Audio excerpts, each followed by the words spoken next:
সময় এসেছে সাজাতে হবে এই দিনের বাগান। শুধু হেলায় খেলায় যেন কেটে না যায় সম্ভাবনার ক্ষণ। আজ সময় এসেছে সাজাতে হবে এই দিনের বাগান। আমি বিশ্বাস করি তোমরা এখানে যারা বসে আছো তোমরা সবাই গাজীপুরের সন্তান। গাজীপুর শুধু নামের মধ্যে তার পরিচয় বহন করে না, গাজীপুর নামের মধ্যে যেভাবে পরিচয় বহন করে বাস্তবেও তার চেয়ে বেশি পরিচয় বহন করে, সেটি হচ্ছে গাজীপুর। গাজীপুর, গাজী শব্দের অর্থ কি জানো? গাজী শব্দের অর্থ হচ্ছে যুদ্ধে যিনি বিজয় অর্জন করেছিলেন, যুদ্ধে বিজয়ী বীর, সেটা অর্থ হচ্ছে গাজী। আর পুর মানি নগরী, গাজীপুর মানি যুদ্ধে বিজয়ী বীরের নগরী। এবং তোমাদের পূর্বের নাম ছিল জয়দেবপুর, জয় মানি বিজয়। সুতরাং শুধু নামের মধ্যে তোমাদের পরিচয় নয়, এবারে জুলাইয়ের অভ্যুত্থানে যে দ্বিতীয় স্বাধীনতা আমরা বলি, সে স্বাধীনতায় বাংলাদেশের সবচেয়ে বেশি যে জেলায় শিক্ষার্থীরা জীবন দিয়েছে, 57 জন জীবন দিয়েছে, সেটা হচ্ছে তোমাদের এই গাজীপুর জেলা। এবং 1971 সালে যে স্বাধীনতার যুদ্ধ, এই স্বাধীনতার যুদ্ধে প্রথম সশস্ত্র প্রতিরোধ 19 মার্চ 1971 সালে সেটি করেছে এই গাজীপুর জেলার মানুষ। এবং আমরা ভাষা আন্দোলনে দেখেছি তোমাদের এই সন্তান বরকত জীবন দিয়েছে ভাষা আন্দোলনে। এবং ব্রিটিশ বিরোধী আন্দোলনে ফকির সন্ন্যাসী যে বিদ্রোহ, সে বিদ্রোহটা কেন্দ্রবিন্দু ছিল তোমাদের ভাওয়াল জয়দেবপুর এই অঞ্চল। সুতরাং শুধু গাজীপুরের ইতিহাস ত্যাগ, কোরবান এবং বীরত্বের ইতিহাস। আমি ছোটবেলায় একটা কবিতা বলেছিলাম যে নামের বড়াই করো না তো, নাম দিয়ে কি হয়, নামের মাঝে পাবে না তো সকলের পরিচয়। আজকে গাজীপুরে এসে আমার বলতে ইচ্ছে করছে যে নামের বড়াই করো তোমরা, নাম দিয়ে সব হয়, নামের মাঝে পাবে গাজীপুরের পরিচয়। ঠিকও বলা যাবে না, হাতে তালি দিলে কিন্তু সমস্যা নেই, হাতে তালি দিতে পারো, কিন্তু দাঁত দেখা যাবে না। আমি গাজীপুরের আজকের এই যে স্টুডেন্ট ওয়েলফেয়ার ফাউন্ডেশনের যে চমৎকার প্রোগ্রাম, আসলে আমি প্রথমে তাদেরকে অভিবাদন জানাই। আমরা দেখতে পাই আমাদের দেশে যারা বেশি, স্টুডেন্ট ওয়েলফেয়ার ফাউন্ডেশনকে আমি অভিবাদন জানাই। আমরা দেখতে পাই আমাদের দেশে যারা বেশি গাইতে পারে তাদের জন্য খুদে গন্ধরাজ আয়োজন করা হয়, যারা নাচতে জানে তাদের জন্য বাংলা ডান্স আয়োজন করা হয়, যারা হাসতে জানে তাদের জন্য হাসও আয়োজন করা হয়। কিন্তু যারা মেধাবী তাদেরকে এনকারেজ করার জন্য, তাদেরকে ইন্সপিরেশন দেওয়ার জন্য কোনো বড় ধরনের উদ্যোগ আমরা দেখি না। অথচ চাইনিজরা একটা কথা বলেন, তুমি যদি 1 বছরের ফলাফল চাও তাহলে তুমি মাছ চাষ করো, তুমি যদি 10 বছরের ফলাফল চাও তাহলে তুমি গাছ রোপণ করো, আর তুমি যদি 100 বছরের ফলাফল চাও তাহলে তুমি মানুষ চাষ করো। আজকে মানুষ চাষ করার জন্য স্টুডেন্ট ওয়েলফেয়ার ফাউন্ডেশন যে চমৎকার আয়োজন করেছে, আমরা এটা করতালির মাধ্যমে তাদেরকে অভিবাদন জানাই। গত বছরের এই দিন কিনা, গত বছরের প্রোগ্রাম, হ্যাঁ 8 ফেব্রুয়ারি, হ্যাঁ 8 ফেব্রুয়ারি আপনাদের প্রোগ্রাম ছিল। আমি সকালে ফজরের পরে রওনা দিয়েছিলাম। রওনা দিব এমন সময় জানতে পেরেছি যে আমার বাবা মারা গিয়েছে। আমি আর আপনাদের প্রোগ্রামে উপস্থিত হতে পারি নাই। সে প্রোগ্রাম স্মৃতির সাথে আমার বাবার মৃত্যুটা খুব জড়িত। এজন্য এবারের প্রোগ্রামে আমি কোনো মতেই এই সুযোগটা হারাতে চাইনি। তোমরা এখানে যারা শিক্ষার্থীরা আছো, পৃথিবীতে সবচেয়ে মূল্যবান সম্পদ হচ্ছে তোমার বাবা এবং তোমার মা। আজকে যে বাবা মাগুলো পিছনে বসে আছে, সারা সপ্তাহ ধরে যে বাবা মাগুলো সারা সপ্তাহ ধরে কাজ করেছে, শুক্রবার শনিবার দিকে তাকিয়ে থাকে কখন আসবে, সে শুক্রবার শনিবার একটু বিশ্রাম নিবে, সে বাবা মাগুলো আজকে তোমাদের আনন্দে আনন্দিত হওয়ার জন্য আজকে তোমাদেরকে নিয়ে এই প্রোগ্রামে আসছে। পৃথিবীতে বাবা মা না হারালে তোমরা বুঝবা না পৃথিবীর কত গুরুত্বপূর্ণ সম্পদ হচ্ছে তোমার বাবা এবং তোমার মা। আজকে বাবা হচ্ছে এমন একটা জিনিস, আজকে সবসময় আমরা মায়ের কথা বলি, বাবার কথা খুব কম বলি। কিন্তু বাবাকে বলা হয় একটা ছাদের মতো, যত গরম আছে, যত চাপ আছে সবকিছু সহ্য করে, কিন্তু নিচে তার পরিবারের, তার সন্তান, তার ওয়াইফ, তার স্ত্রী, তার মা বাবা, সে মা বাবাকে শান্তিতে রাখার জন্য সব কষ্ট সহ্য করে। বাবাকে বলা হয় একটা ছাতার মতো, সকল বৃষ্টি ঝড় ঝাপটা উপরে দিয়ে যায়, তারপরে নিচে তার সন্তান তার পরিবারের সদস্যদেরকে কষ্ট দিতে চায় না। বাবাকে বলা হয় সে সূর্যের মতো। সূর্য যেমন আমাদেরকে গরম দেয়, কিন্তু সূর্য যদি না থাকে আমাদের জীবন যেমন অন্ধকার হয়ে যায়, তেমনি বাবা যদি তোমার জীবনে না থাকে তোমার জীবনটা সেভাবে অন্ধকার হয়ে যায় যদি বাবা না থাকে। আজকে বাবাদেরকে আমরা মূল্যায়ন খুবই কম করি, বাবাদেরকে মূল্যায়ন খুবই কম করি আমরা। আজকে আমি বাবা হারিয়েছি, আমি জানি বাবা আমার জীবনে, আমার মনে হয় যে পৃথিবীর সব কিছু যদি আমাকে দিয়ে বলতো সব কিছুর এর বিনিময়ে তোমার বাবাকে ফেরত দেব, তাহলে আমি সেটা গ্রহণ করে নিতাম। আজকে তোমাদের মা বাবা সবসময় তোমাদেরকে ভালোবাসে, এই জন্য মা বাবার গুরুত্বটা তোমরা বুঝো না। একবার একটা ছেলে অনেক বড় হয়েছে, বড় হওয়ার পরে বাবাকে নিয়ে ঘুরতে আসে ঢাকা শহরে, নব থিয়েটারে নিয়ে গেছে। বাবা জিজ্ঞেস করে, বাবা বুড়ো হয়ে গেছে, তোমরা জানো বুড়ো হলে মানুষ শিশু সুলভ হয়ে যায়। বাবা জিজ্ঞেস করছে, বাবা এটা কি? ছেলে বলে, বাবা এটা নব থিয়েটার। বাবা আবার জিজ্ঞেস করলো, বাবা এটা কি? ছেলে দ্বিতীয়বার ধমক দিয়ে বলে, তুমি কি বাচ্চা হয়ে গেছে, বুঝো না তোমাকে বলেছি এটা নব থিয়েটার? বাবা চোখের পানি ফেলে দিয়ে বলল, বাবা ঠিক 20 বছর আগে তোমাকে আমি শাপলা চত্বরে নিয়ে আসছিলাম, তুমি আমাকে একবার প্রশ্ন করেছিলে এটা কি, আমি বলেছিলাম বাবা এটা শাপলা। তুমি আবার আমাকে প্রশ্ন করেছিলে, বাবা এটা কি, আমি তোমাকে আবার বলেছিলাম এটা শাপলা। তুমি আমাকে 10 বার জিজ্ঞেস করেছিলে, আমি 10 বার তোমাকে চুমু খেয়ে বলেছিলাম বাবা এটা শাপলা। আজকে একবার থেকে 2 বার থেকে তোমার কাছে আমাকে অসহ্য মনে হচ্ছে, আমাকে অসহ্য মনে হচ্ছে। আজকে সে বাবাকে আমরা গুরুত্ব দিতে পারি না। একটা বাবা বৃদ্ধ বয়সে একটা রেস্টুরেন্টে খেতে গিয়েছে, ছেলে নিয়ে গিয়েছিল, বাবার খাওয়ার পরে যাচ্ছে, ছেলে খাবারটা নিয়ে বাবাকে খাওয়াই দিচ্ছে।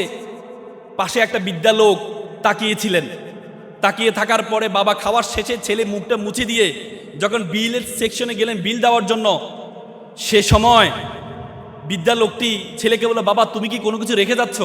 বলে যে, বাবা আমি না আঙ্কেল, আমি তো কিছু রেখে যাচ্ছি না। তখন বৃদ্ধা লোকটি বলে, বাবা তুমি রেখে যাচ্ছ, তুমি প্রত্যেকটা সন্তানের জন্য শিক্ষা রেখে যাচ্ছ, আর আমাদের মতো বয়স্ক মানুষের জন্য তুমি আশা রেখে যাচ্ছ। আজকে সে বাবাকে আমরা মূল্যায়ন করতে পারি না। আল্লাহ রাসূল বলেছেন যে বাবাকে সন্তুষ্ট করবে সে আল্লাহকে সন্তুষ্ট করবে। তো সুতরাং তোমরা, এবং কোরআনে স্পষ্টভাবে বলেছে, ইম্মা ইয়াবলুগান্না ইনদাকা বারাহুমা আও কিলাহুমা ওয়ালা তাকুল্লাহুমা উফি ওয়ালা তানহারহুমা ওয়া কুল্লাহুমা কাওলান করিমা। মা বাবার সাথে উফ শব্দটি পর্যন্ত ব্যবহার করো না, উফ শব্দটি পর্যন্ত তোমরা ব্যবহার করো না। আজকে বাবারা একটু গরম হয়, আমাদের কাছে অসহ্য লাগে। একবার একটা বাবা ছেলে ঘুড়ি উড়াচ্ছিল, ছেলে বাবাকে জিজ্ঞেস করলো, আচ্ছা বাবা ঘুড়িটা কিসের কারণে উঠছে? তখন বাবা বলল, ঘুড়িটা সুতার কারণে উঠছে। তখন ছেলে বলে, বাবা আমি দেখছি সুতা ঘুড়িকে টানছে, আর তুমি বলো সুতার কারণে উঠছে। তখন বাবা তাকে শিক্ষা দেওয়ার জন্য সুতাটা ছিঁড়ে দিয়েছিল। পরবর্তী দেখা যায় একটু লাফঝাপ করে ঘুড়িটা আবার নিচে পড়ে যায়। তখন বাবা বলল, তোমার কাছে অনেক সময় মনে হয় এর টানটা তোমার স্বাধীনতা খর্ব, তোমার কাছে অনেক সময় মনে হয় এর টানটা তোমার কাছে স্বাধীনতা খর্ব, কিন্তু এর টান যদি না থাকে তোমার জীবনের ঘুড়ি উড়বে না, উড়বে না, উড়বে না। আজকে শিক্ষার্থীরা, তোমরা তোমার বাবাকে তোমরা সব সময় দেখো বাবারা খুব ভালো পোশাক পরে অফিসে যায়। মায়ের কষ্টটা তোমরা সবসময় দেখো, বাবার কষ্টটা তোমরা সবসময় দেখো না। কারণ বাবা যখন অফিসে যায় স্টুডেন্ট বুটেড হয়ে যায়, কিন্তু সে যখন শ্রমিক হিসাবে কাজ করে তখন এই পোশাকটা খুলে ময়লা পোশাক পরে সারাদিন কাজ করে আবার ঘরে আসার সময় আবার নিজের সুন্দর পোশাকটা পরে আসে। তুমি তো দেখেছো সকালে গিয়েছে সুন্দর পোশাক পরে, আবার রাতে আসে সুন্দর পোশাক পরে, কিন্তু এই যে সারাটা দিন যে কষ্ট করেছে তোমার জন্য, সে কষ্টটা আমরা দেখি না। এজন্য তোমাদের প্রতি উদাত্ত আহ্বান থাকবে শিক্ষার্থীরা, তুমি তোমার মাকে যতটুকু মূল্যায়ন করবা তোমার বাবাকে ততটুকু মূল্যায়ন করবা। মায়ের বিষয় তোমরা এখানে অনেক, আজকে আমি কিছুদিন আগে আমি অবাক হয়েছিলাম, একটা বৃদ্ধাশ্রমে, ঢাকার একটা মিরপুরে একটা বৃদ্ধাশ্রমে গিয়েছিলাম। সে বৃদ্ধাশ্রমে দেয়ালে বড় করে লেখা আছে, একটা ছেলে লিখেছে, বড় করে লিখেছে, একটা মা লিখেছে যে, বাবা এবার ঈদে তোর বাড়িতে আমাকে একটু নিবি, বাবা এবার ঈদে তোর বাড়িতে আমাকে একটু নিবি। কত ভয়ঙ্কর বাক্য ব্যবহার করেছে, কত ভয়ঙ্কর বাক্য ব্যবহার করা হয়েছে। এবার ঈদে তোর বাড়িতে আমাকে একটু নিবি। মায়ের কষ্ট, বাবার কষ্ট আমরা বুঝি নাই বলেই আজকে আমাদের দেশে বৃদ্ধাশ্রম বেড়ে যাচ্ছে, আজকে আমাদের দেশে বৃদ্ধাশ্রম বেড়ে যাচ্ছে। সেই মা বাবার কষ্টটা বুঝবা। একবার একটা মা ঘরে রান্না করছিল, এমন সময় ছেলে এসে মাকে একটা চিরকুট ধরিয়ে দিল, বললো যে মা তোমাকে একটা বিল দিলাম, বিলটা পরিশোধ করো। মা বললো যাও তো, আমি কাজ করছি। বলছে না মা, তোমাকে একটা বিল দিলাম, বিলটা পরিশোধ করো। মা কাগজটা খোলার পর দেখলো ছেলে লিখেছে যে মা তুমি রান্না করার সময় বিভিন্ন সময় আমাকে বিভিন্ন জিনিস আনতে বলো, এটার জন্য 100 টাকা বিল। তুমি আমাকে গাছে পানি দিতে বলো, এটার জন্য 100 টাকা বিল। তুমি মাঝে মধ্যে দোকানে পাঠাও, এটার জন্য 100 টাকা বিল। মা এটা দেখে দাঁড়ানো অবস্থা থেকে বসে যায়। বসে যাওয়ার পর বাবা তুমি লিখেছ? বলছে মা হ্যাঁ আমি লিখেছি। বাবা তুমি লিখেছ? বলছে মা হ্যাঁ আমি লিখেছি। বললো যে এক কাজ কর, তোমার জন্য আমি একটু নুডলস রান্না করেছি, নুডলসটা তুমি খাও, আর তোমার বিলটা আমি নিয়ে আসতেছি, তুমি একটু ওয়েট করো। মা একটা কলম নিয়ে সে কাগজের বিপরীত পাঠে লিখলো, বাবা 9 মাস তোমাকে পেটে ধারণ করেছিলাম, জীবনে এত কষ্ট, টানা 9টা মাস তোমাকে আমি বহন করেছি। রাতে ইচ্ছে করতো একটু ডান পাশ হই, কিন্তু ডান পাশ হতাম না, আমার বাবুটা যদি পেটে ব্যথা পায় সেজন্য আমি ডান পাশ হতাম না। ইচ্ছা করতো একটু বাম পাশ হই, কিন্তু যে বাবুকে আমি দেখি নাই তার প্রতি আমার এত মহব্বত, আমি বাম পাশ হতাম না যে আমার সন্তানটা যদি ব্যথা পায়। সেটার জন্য তোমার বিল 0 টাকা। তুমি জন্মগ্রহণ করেছিলে, জন্মগ্রহণ করার পর 2টা বছর যে পরিমাণ ঘুম ভেঙেছে আমার, যে পরিমাণ প্রায় 6 মাস টানা 6 মাস পরিমাণ ঘুম আমি ঘুমাই নাই আমার সন্তানের জন্য, সেটার জন্য বিল 0 টাকা। তুমি পিঠা পছন্দ করতাম, ওই দিন পিঠা রান্না করেছিলাম তোমার জন্য, পরিবারের সকলেই পিঠা খেয়েছে, সর্বশেষ একটি পোড়া পিঠা ছিল, সারাদিন কিছু খাইনি, চিন্তা করেছিলাম পিঠাটা খাবো। তুমি বাইরে থেকে দৌড়িয়ে এসে বললাম মা এটা কি অন্য পিঠা, এই পিঠাটা আমি খাবো। আমি তোমার দিকে একটু তাকিয়ে আমার সন্তানের হাসি দেখে নিজের পেটের মধ্যে যে খিদা আছে সেই খিদার দিকে আমি তাকাইনি, সেই খিদার দিকে আমি তাকাইনি, আমি তোমাকে সেই পিঠাটা দিয়ে দিয়েছিলাম। তুমি খাচ্ছ, আমার অন্তরের যে বাসনা, অন্তরের যে ভালোবাসা আমি প্রকাশ করতে পারিনি, সেই বিলের জন্য তোমার জন্য 0 টাকা। সন্তানকে যখন দেয়া হলো, সন্তান এটা দেখে মাকে জড়িয়ে ধরে কান্না করে বলল মা তোমার কাছ থেকে কোনো বিল আমি চাই না। চুমু খেয়ে ছেলে কান্না করে দিয়েছিল। আজকে আমরা প্রতিদান চাই, কিন্তু মা বাবার প্রতিদান তুমি কখনো দিতে পারবা না। মেডিকেল সায়েন্স বলে একটা মানুষ ব্যথা সহ্য করতে পারে 45 ইউনিট, তার চেয়ে সে বেশি ব্যথা পেলে সে হয়তো বেহুশ হয়ে যায়, না হলে মারা যায়। মা যখন সন্তান প্রসব করে তার ব্যথার ইউনিট হচ্ছে 55। বলা হয় 30টা হাড় একসাথে ভাঙলে যেমন ব্যথা পায় তার চেয়ে বেশি ব্যথা পায় তোমার মা। সে মাকে আমরা বৃদ্ধাশ্রমে রেখে আসি, সে বাবাকে আমরা দূরে সরিয়ে দিই। আমরা মনে করি পরিবার মানি আমি, আমার স্ত্রী, আমার সন্তান মানি পরিবার। আমার বাবা মাকে বৃদ্ধাশ্রমে রেখে আছি।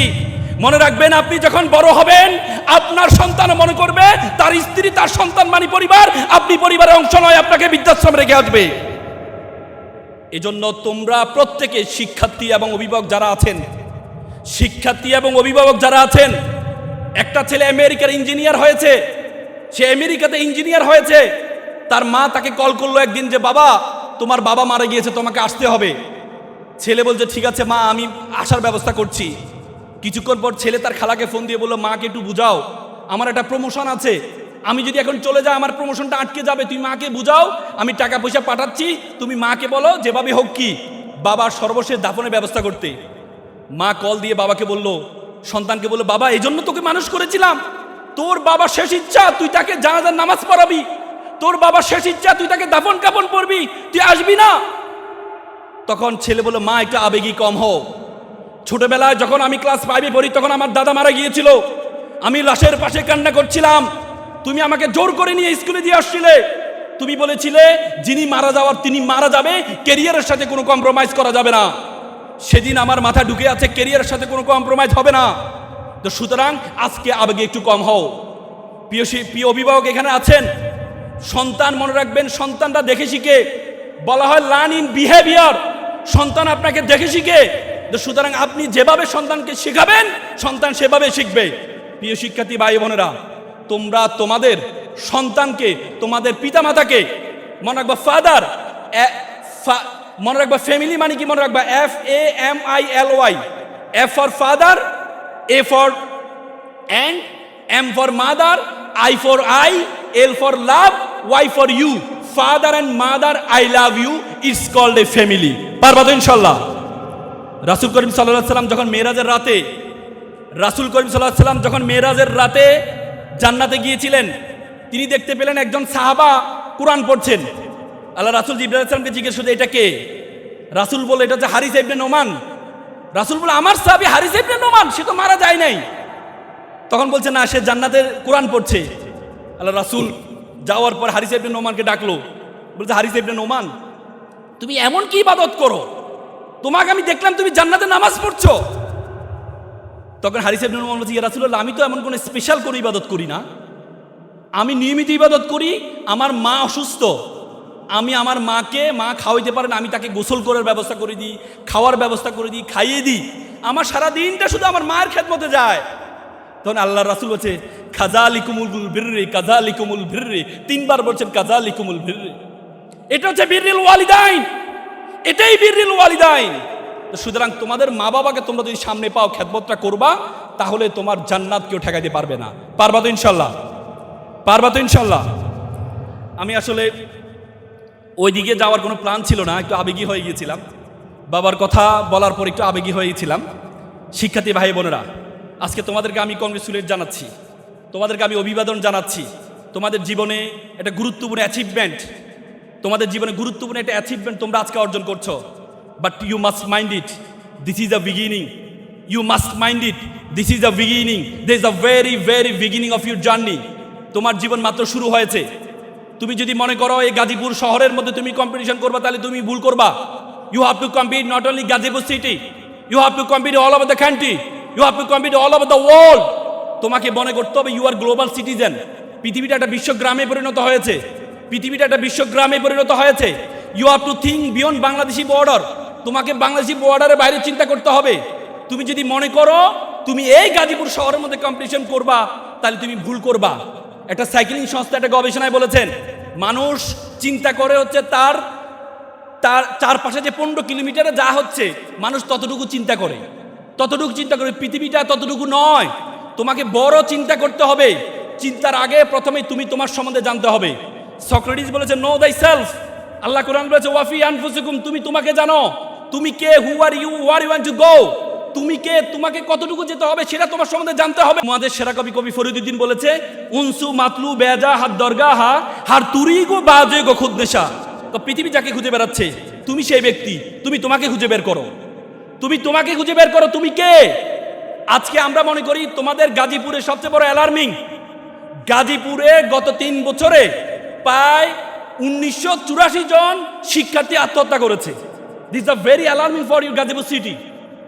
1984 জন আত্মহত্যা করেছে, হতাশার জন্য শিক্ষার্থী আত্মহত্যা করেছে। তোমাদেরকে বলি, তোমরা যারা আত্মহত্যার অ্যাটেম্প নাও, তুমি তোমার সম্বন্ধে ধারণা নেই, তুমি তোমার সম্বন্ধে ধারণা নেই। আল্লাহ তাআলা তোমাকে কেন সৃষ্টি করেছেন, তোমার এই ধারণা নেই বলেই তুমি আত্মহত্যা করো। দেখো, একটা মানুষ সর্বোচ্চ 21 দিন না খেয়ে থাকতে পারে, একটা মানুষ 3 দিন পানি না খেয়ে থাকতে পারে, একটা মানুষ 3 মিনিট সর্বোচ্চ শ্বাস প্রশ্বাস না নিয়ে থাকতে পারে। আমরা প্রতি মিনিটে 600 থেকে 700 বার শ্বাস প্রশ্বাস গ্রহণ করি, এবং প্রতিদিন প্রায় 10 থেকে 12,000, প্রায় 30 থেকে 35,000 বার আমরা শ্বাস প্রশ্বাস গ্রহণ করি। এবং আমরা যে অক্সিজেন গ্রহণ করি সেটা প্রায় 10 থেকে 12,000 প্রতিদিন। সে অক্সিজেন থেকে মাত্র 500 লিটার পিওর যে অক্সিজেন আছে, সে অক্সিজেনটা আমাদের ফুসফুস গ্রহণ করে নেয়। বিজ্ঞান বলে এই পিওর যে অক্সিজেনটা তুমি গ্রহণ করে নাও, এটাকে যদি সিলিন্ডারাইজ করা হয় তাহলে এটার মূল্য হবে 18 লক্ষ টাকা। তার মানে আল্লাহ তাআলা প্রতিদিন তোমার পিছনে 18 লক্ষ টাকা খরচ করছেন, প্রতিদিন 18 লক্ষ টাকা খরচ করছেন। এরপর তুমি বলো তোমাকে আল্লাহ তাআলা অনর্থক সৃষ্টি করেছে, কোনো কারণ ছাড়া সৃষ্টি করেছে? নো, আল্লাহ তোমাকে কারণ ছাড়া সৃষ্টি করে নাই। আল্লাহ তাআলা তোমাকে বলেছেন কুনতুম খায়রা উম্মাত, you are the noblest nation, you are the best nation.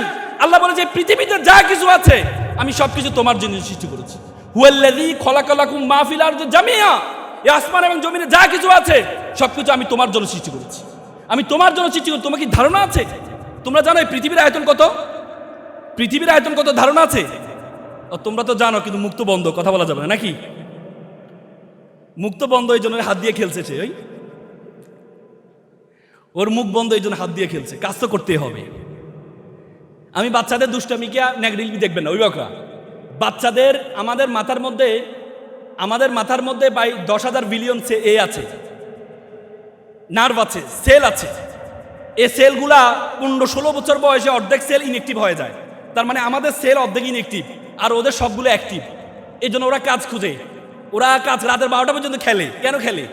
কারণ ওদের সব অ্যাক্টিভ, এই জন্য ওদের দুষ্টামিকে আমরা নেগেটিভলি দেখি না, কিন্তু কথা বলা যাবে না, এ সুযোগে কথা বলা যাবে না। আল্লাহ, এই পৃথিবীর আয়তন কত জানো তোমরা? এই পৃথিবীর আয়তন হচ্ছে 52 কোটি বর্গ কিলোমিটার। এই 52 কোটি বর্গ কিলোমিটারতে 5টা মহাসাগর আছে, 7টা মহাদেশ আছে। এই 52 কোটি বর্গ কিলোমিটার পৃথিবীটাকে যদি আমরা যে সূর্য দেখতে পাই না, এই সূর্যের মধ্যে যদি ঢুকিয়ে দেওয়া হয়, তাহলে 13 লক্ষ পৃথিবী ঢুকিয়ে দেওয়া সম্ভব। কত লক্ষ? 13 লক্ষ। আর সূর্য একটা নক্ষত্র, সূর্য একটা নক্ষত্র। এই বিশ্বজগতে একটা নক্ষত্র আছে বেটেল জুয়েস। বেটেল জুয়েস হচ্ছে, যদি সূর্যকে বেটেল জুয়েসে ঢুকিয়ে দেওয়া হয়, তাহলে 33 কোটি সূর্য ঢুকিয়ে দেওয়া সম্ভব বেটেল জুয়েসে। বুঝতে পেরেছো তোমরা? বুঝতে পেরেছো? বেটেল জুয়েসে ঢুকে দেওয়া সম্ভব। তার মানে এই যে বিশ্বজগৎ, এই বিশ্বজগতে, এই বিশাল বিশ্বজগতে আল্লাহ তাআলা বলেছেন, কুনতুম খায়রা উম্মাত, you are the noblest nation, you are the best nation. তোমাকে আমি পৃথিবীতে সৃষ্টি করেছি কেন? আল্লাহ বলেছে, এই বিশ্বজগতে যা কিছু আছে সবকিছু আমি তোমার জন্য সৃষ্টি করেছি। আর তোমাকে কেন সৃষ্টি করেছি? ওমা খালাকতুল জিন্না ওয়াল ইনসা ইল্লা লিয়াবুদুন। Each and everything created for you, and you are created only for worship of Almighty. আর তোমাকে আমি সৃষ্টি করেছি শুধুমাত্র কি করার জন্য? আমার ইবাদত করার জন্য। What is the meaning of ibadat? What is the meaning of ibadat? ইবাদতের মিনিং কি? জ্ঞান অর্জন করা হচ্ছে সবচেয়ে বড় ইবাদত। আল্লাহ তাআলা নামাজের কথা কোরআনে 82 বার বলেছে, 82 বার জ্ঞান অর্জন করার কথা বলেছে। তার মানে জ্ঞান অর্জন করা, আল্লাহ তাআলা কোরআনে হাল ইয়াস্তাবিল্লাযিনা ইয়ালামু ওয়াল্লাযিনা লা ইয়ালামু। যারা জানে, who knows and who doesn't know, all are not same. যারা জানে এবং যারা জানে না, তারা এক নয়, তারা এক নয়। এই জন্য তোমরা জ্ঞান অর্জন করবা, এটা হচ্ছে তোমাদের সবচেয়ে বড় ইবাদত। জ্ঞান অর্জন করো, পারবা তো ইনশাল্লাহ? তারপরে আমি কয়েকটা পরামর্শ দিয়ে কথা শেষ করব। মেরি ম্যাক্সওয়েল বিল গেটসের মা ছিলেন। বিল গেটস একটা বই লিখেছেন, রোড অ্যাহেড। রোড অ্যাহেডে বিল গেটস বলেছেন তার মা তার ছোটবেলা 4টা পরামর্শ দিয়েছিলেন। কয়টা পরামর্শ? 4টা পরামর্শ। বলেছে, বাবা, you have to be exceptional, you have to be dream bigger, industrial, তোমাকে পরিশ্রমী হইতে হবে, রিড বুক। এই 4টা পরামর্শ দিয়েছিলেন। প্রথম, you have to be exceptional. তোমরা শিক্ষার্থী এখানে যারা আছো, তোমরা শুধু পড়াশোনার মধ্যে সীমাবদ্ধ রাখলে হবে না। এই যুগ এখন আর পড়াশোনার মধ্যে সীমাবদ্ধ নেই। আগে বলে তো নলেজ ইজ পাওয়ার, এখন বলে knowledge is powerless without skill. দক্ষতাবিহীন নলেজের কোনো ভ্যালু নেই। আগে বলতো it's time for GK, general knowledge, এখন বলে it's not time for GK, it's time for SK, special knowledge. এখন হচ্ছে স্পেশাল নলেজের যুগ। তোমাকে এমন একটা নলেজ অর্জন করতে হবে যে নলেজটা তোমার 10 জন বন্ধু থেকে তোমাকে পার্থক্য করবে। এমন একটা নলেজ তোমাকে গ্যাদার করতে হবে, এমন একটা নলেজ তোমাকে গ্যাদার করতে হবে। যদি সে নলেজটা দেখো, যে সব জানে তার কোনো খাওয়ার নেই, যে একটা জিনিস ভালো করে জানে তার খাওয়া সবচেয়ে বেশি। একটা প্রাইমারি স্কুল শিক্ষক সব সাবজেক্ট পড়ায়, বেতন পায় 10 থেকে 15,000 টাকা। আর একটা কলেজ শিক্ষক একটা সাবজেক্ট পড়ায়, মাত্র 3টে ক্লাস নেয়, বেতন পায় 50,000 টাকা। কেন? কারণ একটা জিনিস সে ভালো করে জানে। তোমরা এখানে যারা আছো, একটা জিনিস ভালো করে জানবা, একটা জিনিস ভালো করে জানবা। তোমার ল্যাঙ্গুয়েজ স্কিল লাগবে, 3টা ভাষা জানবা। একটা হচ্ছে নিজের মায়ের ভাষা, মাতৃভাষা চমৎকার করে জানবা। ইংরেজি আন্তর্জাতিক ভাষা, রিলিজিয়াস ল্যাঙ্গুয়েজ, ধর্মীয় ভাষা, এটা তোমরা জানবা। পারবা তো? তারপর হচ্ছে তোমার ড্রিম বিগার, তোমার স্বপ্ন হবে বড়। আমরা স্বপ্ন দেখি আমাদের আশেপাশে যা আছে এর মাধ্যমে আমরা স্বপ্ন দেখি না। মন রাখবা, আমরা প্রত্যেকটা মানুষের উইকনেস আছে, প্রত্যেকটা মানুষের স্ট্রেংথ আছে। আল্লাহ তাআলা কাউকে শুধু উইকনেস দিয়ে সৃষ্টি করেন নাই। আল্লাহ তাআলা কোরআন বলেছে, লাকাদ খালাকনাল ইনসানা ফিল কাবাদ, আমি মানুষকে দুঃখ কষ্টের মধ্যে সৃষ্টি করেছি।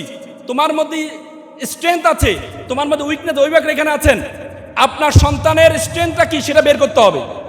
আপনার সন্তানের স্ট্রেংথটা কি সেটা বের করতে হবে। আপনারা মিস্টার বিনের নাম শুনেছেন? মিস্টার বিন অক্সফোর্ডের ছাত্র ছিল, কিন্তু মিস্টার বিনের খুব স্বপ্ন সে নাটিকা করবে।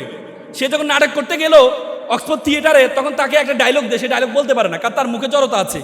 পরে অক্সফোর্ড থিয়েটার তাকে বের করে দেয়। মিস্টার বিন চিন্তা করলো, আমি ডায়লগ দিতে পারি নাই, কিন্তু আমি এমন একটা অভিনয় আবিষ্কার করব যে অভিনয় কোনো ডায়লগ দিতে হবে না।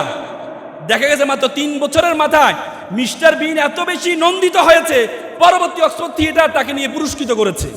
তো সুতরাং আপনার সন্তানের স্ট্রেংথ উইকনেস আছে, উইকনেসের দিকে গুরুত্ব দিবেন না, স্ট্রেংথের দিকে গুরুত্ব দিবেন।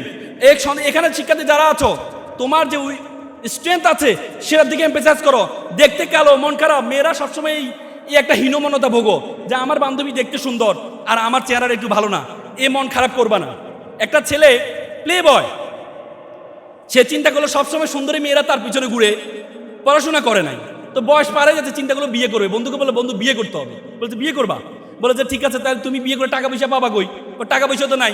ওর টাকা পয়সা না থাকলে তো বিয়ে করতে পারবা না, তো তাহলে কি করা যায়?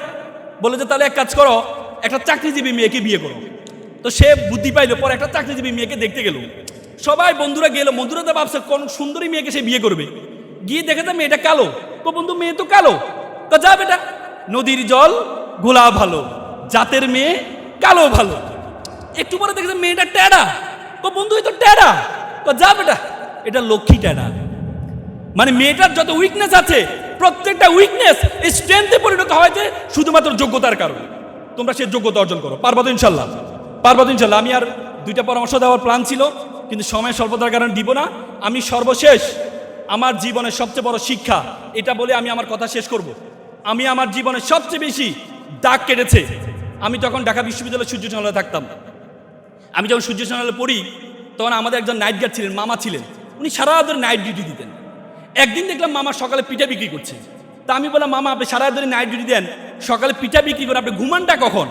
বলছে, মামা আমার জন্য দোয়া করুন, আমার ছেলেটা এবার এসএসসিতে প্লাস পেয়েছে। আমার ছেলেকে আমি এসএসসিতে প্লাস পেয়ে, যদি এসএসসিতে প্লাস পায় আমার ছেলেকে আমি ঢাকা মেডিকেলে ভর্তি করবো। আমার খুব স্বপ্ন আমার ছেলে ঢাকা মেডিকেলে পড়বে। আমি বললাম ফাইন মামা, ফাইন। তো আমি বললাম, মামার ছেলেকে ধর্মকর্ম শিখান। তো বলতে আসলে সময় পায় না, কিন্তু আমার ছেলে ভালো ছেলে। আমি বললাম না, তারপরেও মামা একটু ধর্মকর্ম শিখে। কিছুদিন যাওয়ার পরে দেখি মামা দুপুরে ফল বিক্রি করছে। তাই বললাম, মামা সারা রাত ধরে নাইট ডিউটি দেন, সকালে পিঠা বিক্রি করেন, দুপুরে ফল বিক্রি করেন, আপনি ঘুমানটা কখন? বলছে, মামা আমার জন্য দোয়া করুন, আমার ছেলেটা এসএসসিতে প্লাস পাইছে, কুচিয়ে ভর্তি করাই দেবো, 30-35 হাজার টাকা লাগবে, এই জন্য আমি কষ্ট করছি। আমি ছেলে চান্স পাওয়ার পরে, মেডিকেল চান্স পাওয়ার পর আমি চাকরি ছেড়ে দিব, ঘুমাইতে পারি না, চাকরি আমি করবো না। তো পরে আমি তাকে নিয়ে রেটিনায় ছাড়ের ব্যবস্থা করে ভর্তি করাই দিলাম। কারণ রেটিনায় একটা ওয়েলফেয়ার ফান্ড আছে, যেটা দিয়ে গরিব শিক্ষার্থীরা পড়তে পারে। তাদের সেই ওয়েলফেয়ার ফান্ডের সম্বন্ধে আমি জানতাম। আমি সেখানে গিয়ে তাদের ওয়েলফেয়ার ফান্ডে, রেটিনা কি গাজীপুরে আছে? হ্যাঁ হ্যাঁ, রেটিনার একটা ওয়েলফেয়ার ফান্ড আছে, কারণ এটা স্বেচ্ছাসেবী একটা প্রতিষ্ঠান। রেটিনা শুধু কোচিং না, এটা একটা স্বেচ্ছাসেবী প্রতিষ্ঠান। আমি সেখানে তার ছাড়ের ব্যবস্থা করে তাকে ভর্তি করার ব্যবস্থা করে দিলাম। কিছুদিন যাওয়ার পর দেখি মামা আমার রুমে মিষ্টি নিয়ে আসলো, বলতে, মামা আমার ছেলে তো ঢাকা মেডিকেলে চান্স পেয়েছে। কি উদ্বেলিত, কি উদ্ভাসিত, কি আনন্দিত! মা সন্তানের আনন্দে মা বাবা এত আনন্দিত হতে পারে আমি কখনো দেখি নাই। কিছুদিন যাওয়ার পরে রাতে 12টার দিকে আমরা মঞ্চ চত্বরে ব্যায়াম করতে বের হইতাম। তা আমি হল থেকে বেরোচ্ছি, এমন সময় দেখছি মামা ডায়াসের দিকে এভাবে তাকিয়ে কান্না করছে। তা আমি বললাম, মামা আপনি কান্না করছেন, আপনার ছেলে ঢাকা মেডিকেলে পড়ে, আপনি কান্না করছেন? মামা আমাকে ক্ষমা করবেন। যে মামা কি হয়েছে? বলছে, মামা আমাকে ক্ষমা করবেন। যে মামা কি হয়েছে আপনি আমাকে খুলে বলেন। জানেন মামা, আমার ছেলেটা ইয়াবা আসক্ত। মামা আমার ছেলেটা ইয়াবা আসক্ত। গতকাল বাসায় এসেছে, শোকেজের গ্লাস ভেঙেছে, আলমিরার গ্লাস ভেঙেছে টাকার জন্য। বিশ্বাস করেন মামা, আমি মনে করেছিলাম আমি যখন অসুস্থ হব আমার ছেলে আমাকে সুস্থ করবে। বিশ্বাস করেন মামা, আমি সুস্থ মানুষকে আমার ছেলে অসুস্থ বানিয়ে দিচ্ছে। এমন বর্বর ছেলে আমি চাইনি, এমন অসভ্য ছেলে আমি চাইনি। আমার ভাইয়ের ছেলে দিনমজুর, রিক্সা চালিয়ে এসে একসাথে খাওয়া দাওয়া করে। বিশ্বাস করেন মামা, 3-4 মাস আমি আমার ছেলের মুখটাও দেখিনি, আমি আমার ছেলের মুখটাও দেখিনি। With due respect to our guardians, এখানে যারা গার্ডিয়ান্স বসে আছেন, উইথ ডিউ রেসপেক্ট, সম্মান রেখে আপনি বলছি, আপনি আপনার ছেলেকে ডাক্তার বানান, ইঞ্জিনিয়ার বানান, কোনো কাজে আসবে না। এই ছেলের মধ্যে যদি ধর্মীয় জ্ঞান না থাকে, এই ছেলে ভয়ঙ্কর আকার ধারণ করবে, ভয়ঙ্কর আকার ধারণ করবে। তো সুতরাং আপনি যা কিছু শিক্ষা দিবেন, আপনি আপনার সন্তানকে ধর্ম শিক্ষা দিতে ভুলে যাবেন না, ধর্ম শিক্ষা দিতে ভুলে যাবেন না। ইংল্যান্ডের শিক্ষা কমিশনের চেয়ারম্যান ছিলেন স্টিমলি হিল। ইংল্যান্ডের শিক্ষা ব্যবস্থায় 40 বছর কোনো ধর্ম ছিল না। ইংল্যান্ডের শিক্ষা কমিশনের চেয়ারম্যান স্টিমলি হিল একদিন চিৎকার করে বলছিলেন, if you teach your children 3 years, তুমি তোমার সন্তানকে 3টি শিক্ষা দাও, রিডিং, রাইটিং, অ্যারিথমেটিক। তুমি যদি তোমার সন্তানকে 4র্থ আটটি শিক্ষা দিতে ভুলে যাও, দ্যাট ইজ আ রিলিজিয়ন, তাহলে তুমি তোমার সন্তান থেকে 5ম আটটি পাবা রেসকিলিটি, বর্বরতা, বর্বরতা, বর্বরতা। ধর্ম আপনাকে শিক্ষা দেব ওয়াকফিদ লাহুমা জানাউজুলে মিনার রহমা ওয়াকুল রব্বির হামুমা কমা রব্বাইয়ানি সগীরা। হে আল্লাহ, আমার মা বাবা আমাকে যেভাবে লালন পালন করেছে, তুমি আমার মা বাবাকে সেভাবে লালন পালন করো। আল্লাহ রাসূল বলেছে মান লাইসা মাল্লাম ইরহামা সগীরা ওয়া লাম ইয়াকরু কাবীরানা। তুমি আমার উম্মত নয় যদি বড়দেরকে শ্রদ্ধা না করো, ছোটদেরকে স্নেহ না করো। It's a religion, each and every religion to emphasise to respect parents. অত সৈন্য হ কিলো কামরূপ রোহিত খপতিগিনী নির্বিষ্টাহ দলবগ পিঙ্গ কদলী কুঞ্জ ব্রাহ্মদ বানরা, প্রত্যেকটা ধর্ম বলেছে। সুতরাং এখানে অভিভাবকরা যারা আছেন, আপনি সব কিছু পড়ান, পাশে আপনার সন্তানকে যে কোনো ধর্ম, আপনি হিন্দু ধর্মে বিশ্বাসী, আপনি আপনার সন্তানকে ঋগ্বেদ, যজুর্বেদ, অথর্ববেদ, সমবেদ, রামায়ণ, মহাভারত, পুরাণ সবকিছু পড়াবেন। আপনি খ্রিস্টান ধর্মে বিশ্বাসী, আপনি আপনার সন্তানকে Old Testament, New Testament, Old Testament 71টা গ্রন্থ আছে সবগুলো পড়াবেন। আর আপনি যদি ইসলাম ধর্মে বিশ্বাসী হন, আপনি আপনার সন্তানকে কোরআন, হাদিস, তারাক্তু ফি কুরআনিল লান তাদুল্লু মা তামাসসাকতু বিহিমা কিতাবুল্লাহি ওয়া সুন্নাতুর রাসূল। আল্লাহ রাসূল বলেছে, I have given two things, এক হচ্ছে কোরআন এবং সুন্নাহ, if you follow the both things you will lose your way, তুমি কখন তোমার পথ হারাবে না। সুতরাং এই কাজটা আপনারা করবেন। সর্বশেষ, এই দেশের প্রতি আপনাদের মমত্ববোধ থাকতে হবে। পৃথিবীতে এত সুন্দর দেশ কোথাও নাই, পৃথিবীতে এত সুন্দর দেশ কোথাও না। আমি একবারে আপনাকে লিখিত দিচ্ছি, I have visited 29 state all over the world. আমি পৃথিবীর 29টা দেশে গিয়েছি, এত সুন্দর দেশ আমি কোথাও পাইনি। কখনো গরম, কখনো ঠান্ডা। পৃথিবীতে এমন দেশ আছে, আমি রাশিয়া গিয়েছিলাম -25, আমি অজু করার জন্য বের হয়েছি, আঙ্গুল ফেটে রক্ত বের হয়েছে, আঙ্গুল ফেটে রক্ত বের হয়েছে। পৃথিবীতে এত সুন্দর দেশ কোথাও পাবেন না। কিন্তু আমাদের এই দেশ 1500 2000 জুলাই যোদ্ধা জীবন দিয়েছে দেশকে সুন্দর করার জন্য। এখানে যারা অভিভাবক আছেন, আপনাদেরও দায়িত্ব কর্তব্য আছে, আপনাদেরকে দায়িত্ব কর্তব্য আছে। আপনারা যদি অতীতের দিকে তাকান, শুধু অতীত অতীত করেন যে আমার অতীতে অমুককে ভোট দিয়েছে, আমি অমুককে ভোট দিতে হবে, নো। আপনি তাকে ভোট দিবেন। আপনি ভোট, মনে রাখবেন, ভোট একটা আমানত। আপনি ভোট দেওয়া মানে আপনাকে বুঝতে হবে, ভোট দেওয়া মানে আমি, সে যা কাজ করবে, সে যদি কোনো গুনার কাজ করে আমি তাকে সিল দিলাম, সে যদি টেন্ডারবাজি করে আমি তাকে সিল দিলাম, সে যদি চাঁদাবাজি করে আমি তাকে সিল দিলাম, সে যদি কোরআন সুন্নাহর এগেইনস্টে কোনো বিল করে আমি সিল দিয়ে সমর্থন দিলেন। যত গুনাহ আছে সব গুনাহ আপনার আমলনামা যাবে। আর আপনি যদি এমন মানুষকে সিল মারেন যে নামাজ পড়েন, এমন মানুষকে সিল মারেন যে মানুষের হক নষ্ট করে না, এমন মানুষকে সিল মারেন যারা কোরআনের আইন বাস্তবায়ন করতে চায়, তাহলে মনে রাখবেন, তাহলে সকল সওয়াবগুলো আপনার আমলনামা আসবে। এর জন্য ভোট দেওয়ার ক্ষেত্রে সাবধান। এবার বাংলাদেশকে জিতানোর সময় এসেছে। মনে রাখবেন, 1500 2000 জীবন, 57 জন গাজীপুরের সন্তান জীবন দিয়েছে, কাউকে জিতানোর জন্য নয়, বাংলাদেশকে জিতানোর জন্য। আজকে সময় আসছে বাংলাদেশকে জিতানো, আজকে সময় আসছে বাংলাদেশকে জিতানো। সে জিতানোর দায়িত্ব আপনাদের আছে, সে দায়িত্ব আপনাদের পালন করতে হবে। পারবেন তো ইনশাল্লাহ? শিক্ষার্থীরা দাঁড়াও, সবাই একটু দাঁড়াও। শিক্ষার্থীরা দাঁড়াও, হাতটা সামনে নাও। আমি এটা ওদ বলবো, আমিও বলবো, তোমরাও বলবা।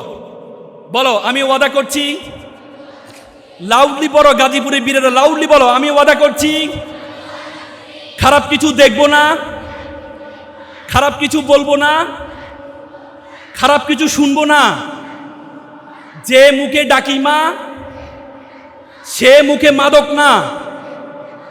মানুষের মতো মানুষ হব, পিতামাতাকে শ্রদ্ধা করব, নিজের দেশকে নিজেই গড়ব।